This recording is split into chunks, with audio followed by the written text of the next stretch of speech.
brings up 2nd and 9 at the 50-yard line. The run only got a yard. Here's 2nd and 9. Watch the screen, watch the screen, watch the screen, watch the screen. From midfield now, here's Lynch. That'll be taken in there by James Washington. And he's corralled, but not before getting it inside the 35. Pittsburgh getting 16 yards there and also a first down. I think it all came together there. In-breaking route, drove it with excellent pace. Money throw right there to move the sticks. On 1st and 10 is Connor. And they're going to get him behind the line yet again as his nightmare afternoon continues. A gain of 10, good for a Steeler first down. Running lanes were at a premium in the first half, but he's able to find some room there, and he's hoping that that's a precursor of a big second half.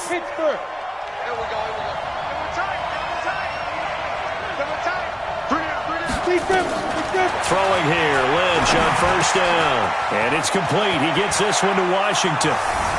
And he's in. Touchdown, Steelers. James Washington, his 5th touchdown now on the year. And the Steelers have taken the lead. And there they got him the ball. Just get it to him, let him do the rest. You know, he probably said that to his quarterback as he broke the huddle. I like the play call. Just get it to me. I'll take care of the rest of it. Helping out his rack, right? RAC? Run after catch, and he loves that, and he's going to carry that in at contract time.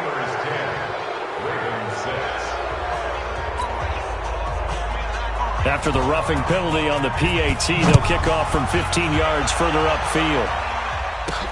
This is taken about 7 yards deep. And no run back here. This will be a touchback, and it comes out to the 25-yard line. This Ravens offense heads back out there, led by Lamar Jackson. He's likely still kicking himself from the interception last drive that wound up leading to a go-ahead score. And he's going to assume all that came with that one, all right? That's all on him, but he also knows he's got to erase it from his mind and get back out there. This drive, very important. They'll run with Ingram here to begin the drive. And he's going to get a good gain of 9 here up to the 34. Baltimore was the most run-heavy team in the league last year after Lamar Jackson took over as a starter. And you think about Mark Ingram, he goes from a situation where he was sharing time with Kamara in New Orleans. Now he figures to be the top guy in the Baltimore backfield, although I guess you could say he's kind of splitting time with his quarterback, Lamar Jackson. But a great veteran presence, Mark Ingram is behind Jackson. Ingram now in his 9th NFL season. Ingram again. And he'll get it out near the 40 to the 39. A gain of 5, good enough for the first down. Tough first half for him, unable to put up the numbers he's used to producing. But with a guy like him, you and I both know it just takes a couple of explosive touches for him to make an impact on this game and on the stat sheet as well. So from the 39 now, they'll come up on a 1st and 10.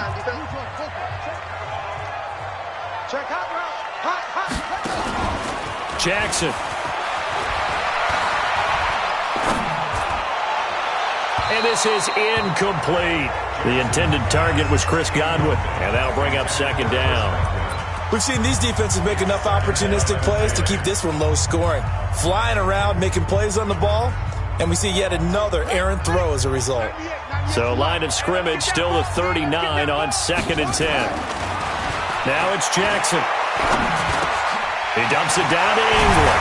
And he'll be taken down, but not before he gets into enemy territory. They get 14 on that one. That's good for a Baltimore first down.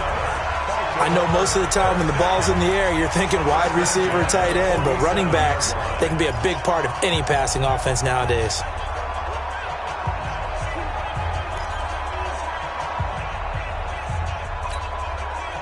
Operating out of Steeler territory now. Here's 1st and 10 at the 47. From the gun, it's Jackson. That's complete to his receiver, Godwin. And he'll go down, but not before getting this inside the 30. A good pickup there, 21 yards. And another thing that makes a comeback route really effective is that oftentimes after you've made the initial move, receivers breaking away from the defensive back, and that makes it a really tough play to defend. A nice chunk of yardage picked up there. Jackson now. 5 straight completions here in this second half. 1st and 10. It's a give to the right. Ingram. I can't believe they even let you play. Credit him with a 1-yard gain there to make it 2nd and 9. I have to think a major focus at a halftime meetings had to be figuring out how to create space for the running game to get operating. Well, what you pointed out to me at half seems accurate. That line has struggled to sustain blocks. Yeah, I would agree with that totally. They've got to focus on staying on their double teams at the first level, make sure that block's secured before they slide off and try and chip someone at the second level. 2 runs in a row, but only 2 yards to show for it. Oftentimes we praise an offense for their variety of being able to hit people with the run in the pass, but in this game, how about what we're seeing from the safeties? They are all over the field. Doesn't matter if they threw it or if they're trying to run it. I don't think we've ever awarded an MVU, most valuable unit, but you're right, it might go to them in this game. I like that, MVU. Well done. 7th play of the drive, forthcoming on 3rd and 8. You're right. Check, check, check, check.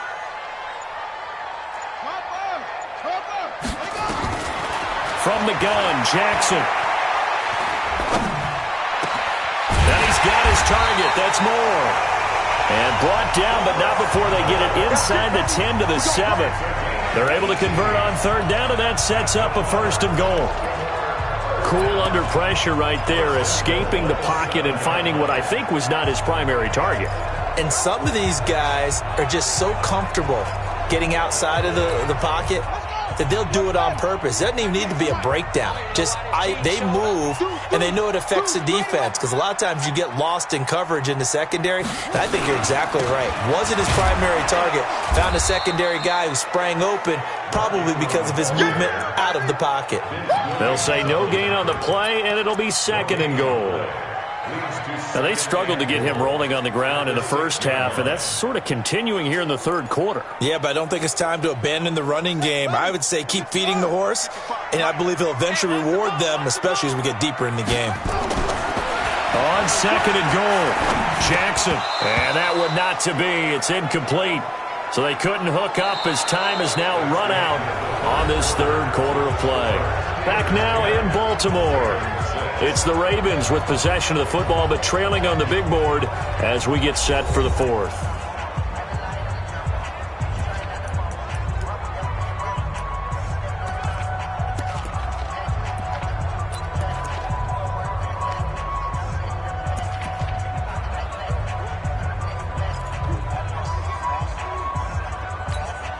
This has been a long drive. You got to figure a field goal would be a letdown. Can they convert now on 3rd and goal? They'll fake the give to Ingram. Now Jackson rolling to his right. And this is caught. Touchdown, Baltimore. Chris Godwin with touchdown number 7 on the year. And the Ravens have retaken the lead. What a great drive that was. A long drive, sustained, well executed. I love what we're seeing out of him here in year 2, right? This young quarterback continues to evolve and grow. He's really the adage right now that John Wooden, the famous basketball coach, used to say. Be quick, but don't hurry. You can see that everything is happening for him, but he's not taking it at a pace that he can't sustain.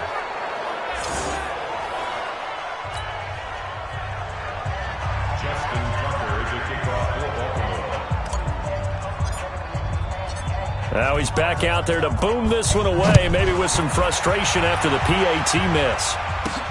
This will be fielded at the 8.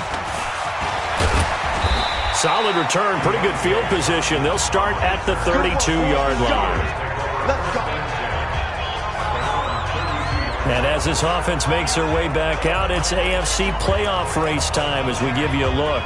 And they're hoping to redo their efforts in the last drive when they got into the end zone. And just think of what it's like now on the sideline, because when you score a touchdown, you have to go over and look at the tablet and see what you did on the last drive. When you scored points, it's a whole lot better view than when you're trying to figure out how to fix things there.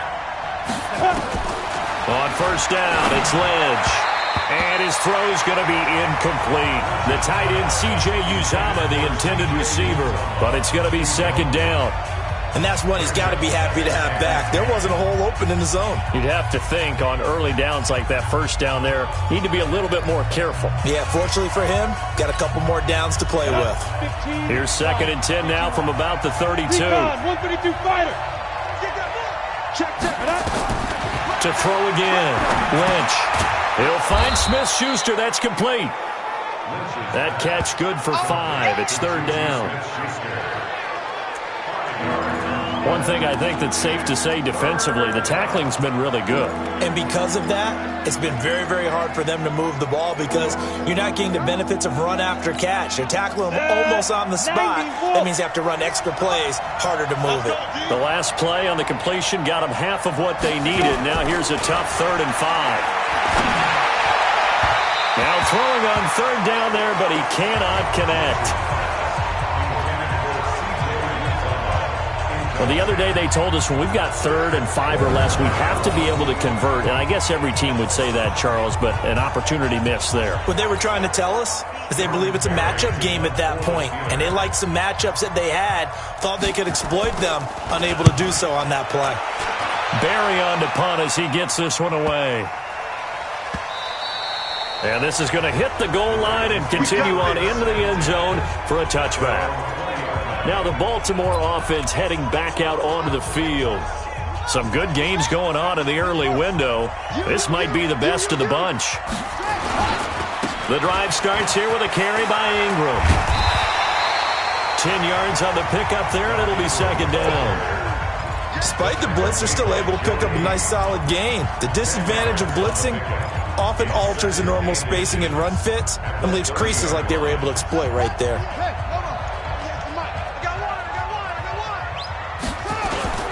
Now a first carry for their fullback. 6 yards the pickup, and that's a first down. This is where, 4th quarter, you got the lead, you give it to the big guy. Defensively kind of sucks the will out of them, doesn't it? Because they don't want to tackle him right now this late in the game. But you say that with accusatory tones. I mean, but you're exactly right. I know it's not something we actually want to talk about, but as a defender, 4 quarters worth of trying to bring people down, 4 quarters worth of pounding, and now late in the game, here comes that big guy coming at you, and a lot of guys are wondering whether they want to come up and make that tackle at this stage of the game. I think it's pretty evident. We can say what a difference a week makes. Last week, he ran pretty much wild, didn't he? Did pretty much what he wanted to do. But this one, they've stopped him cold. That, to me, that's good scouting and even better execution. Yeah, and they stopped him behind the line right there. They obviously watched the tape a few times and made some adjustments. Brings up 3rd and 6.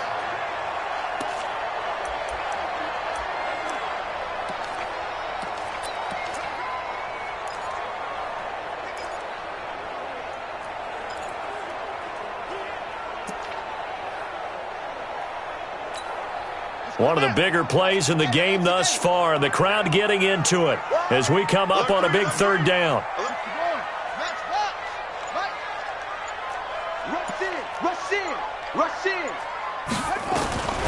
Jackson now, operating from the gun. He's got his man. It's Andrews. They stop him for only 3 that time, and that'll bring up 4th down. I hate to surrender the football when you're nursing a slim lead, but they're going to have to punt it away. Trust that defense. It's the right play at this stage of the game as well. You don't need to press it here because you do have that little bit of a cushion, and you count on your D to make it stand up.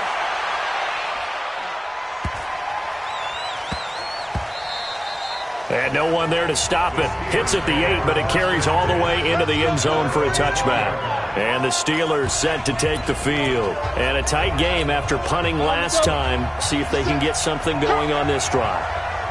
As they head to the field now, with the game this close, you got to feel there's a sense of urgency for them going on offense right now. But they have to do it without letting panic creep in and affect their play. 12 yards that time at a Pittsburgh first. I know many people like to throw to the tight end, maybe in a little flexed out position because he creates mismatches with his size. But slot receivers do the same thing with their quickness, their speed, and their route running savvy. They'll throw on first down with Lynch. Flushed out right. And he can't find anywhere to go with it. And he goes down.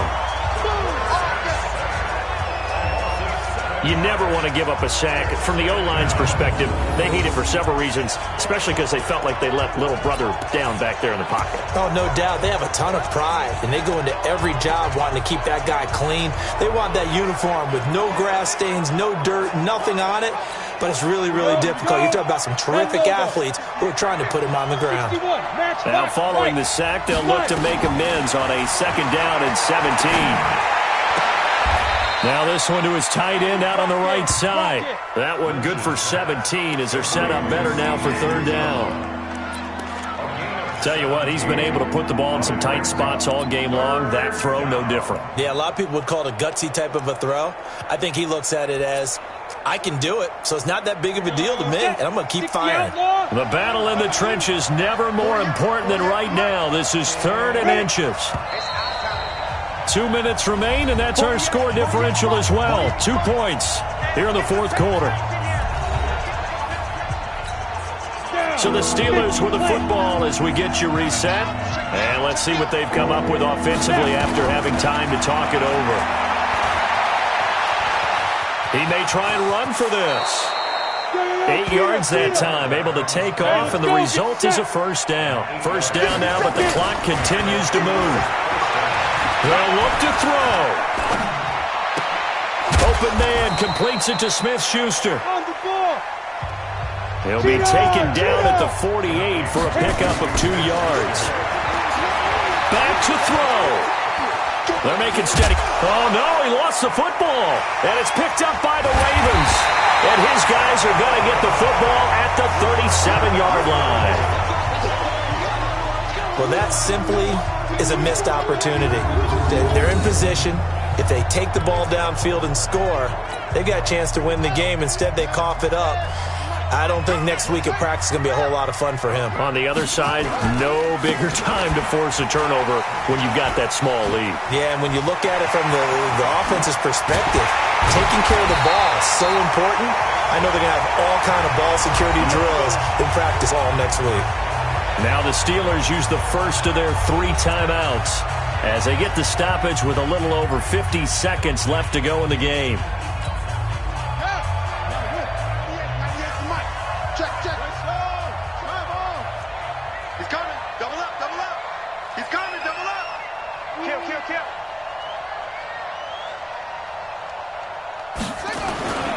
Ingram again, a 1st down carry.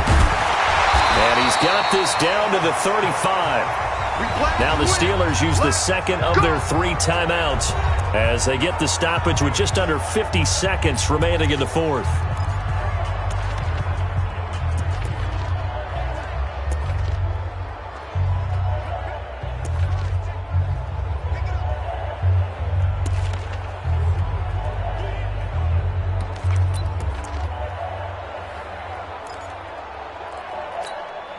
Back-to-back good plays have them on the move on 1st down. They run. It's Mark Ingram. Now the Steelers going to use their 3rd and final timeout as they'll stop it with just over 40 seconds to go in the game. The last run good for 2. Here's 2nd and 8. Watch 98. Watch 98. 98's the mic.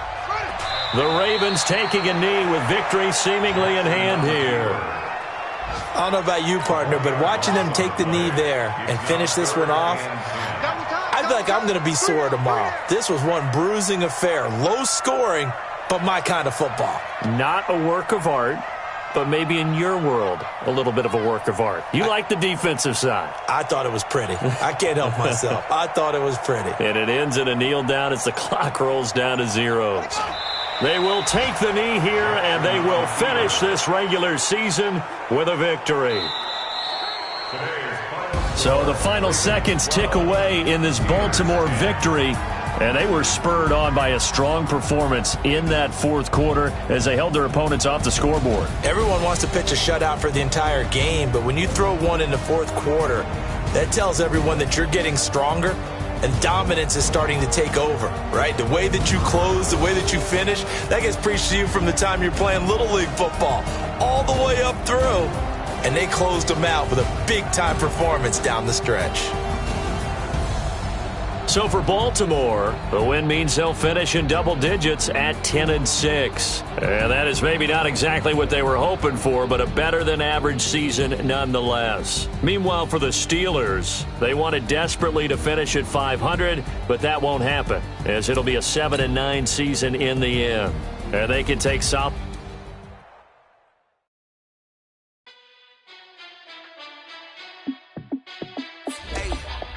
How fit to be the boss? Let me find out. My team ballin', you look like you need a timeout.